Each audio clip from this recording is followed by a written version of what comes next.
Hi, Miss B here. I'm going to be reading Angela's Airplane. Angela's father took her to the airport, but when they got there, a terrible thing happened. Angela's father got lost. Angela looked under airplanes and on top of airplanes and beside airplanes, but she couldn't find him anyplace. So Angela decided to look inside an airplane. She saw one with an open door and climbed up the steps. 1, 2, 3, 4, 5, 6, right to the top. Her father was not there, and neither was anyone else. Angela had never been in an airplane before. In front, there was a seat that had lots of buttons all around it. Angela loved to push buttons. So she walked up to the front, sat down in the seat, and said to herself, "It's okay if I push just one button, don't you think?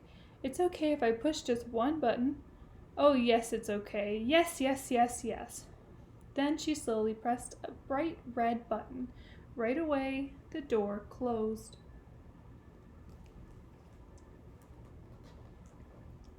Angela said, "It's okay if I push just one more button. Don't you think it's okay if I push just one more button? Oh, yes, it's okay. Yes, yes, yes, yes."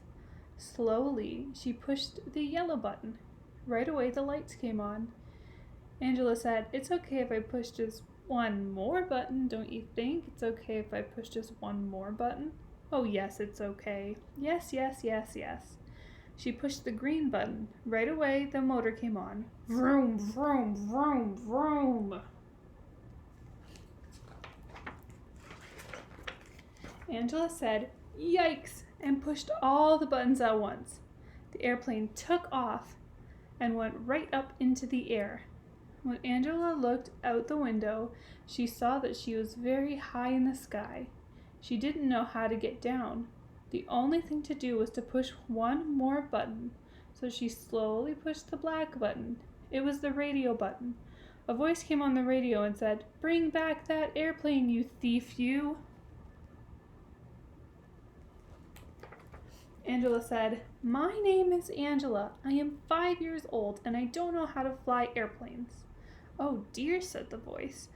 "What a mess. Listen carefully, Angela. Take the steering wheel and turn it to the left." Angela turned the wheel very slowly. The airplane went in a big circle and came back right over the airport. "Okay," said the voice. "Now pull back on the wheel." Angela pulled back on the wheel, and the airplane slowly went down to the runway.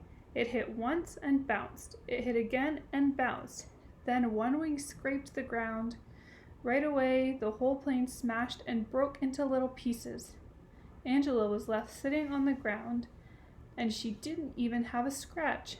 All sorts of cars and trucks came speeding out of the terminal.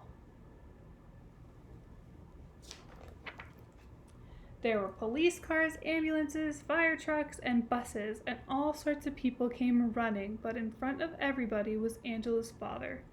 He picked her up and said, "Angela, are you all right?" "Yes," said Angela. "Oh, Angela," he said, "that airplane is not all right. It is in very small pieces." "I know," said Angela. "It was a mistake." "Well, Angela," said her father, "promise me you will never fly another airplane." "I promise," said Angela. "Are you sure?" said the father. Angela said very loudly, "I promise, I promise, I promise." Angela didn't fly an airplane for a very long time, but when she grew up, she didn't become a doctor, she didn't become a truck driver, she didn't become a secretary, and she didn't become a nurse. She became an airplane pilot. The end.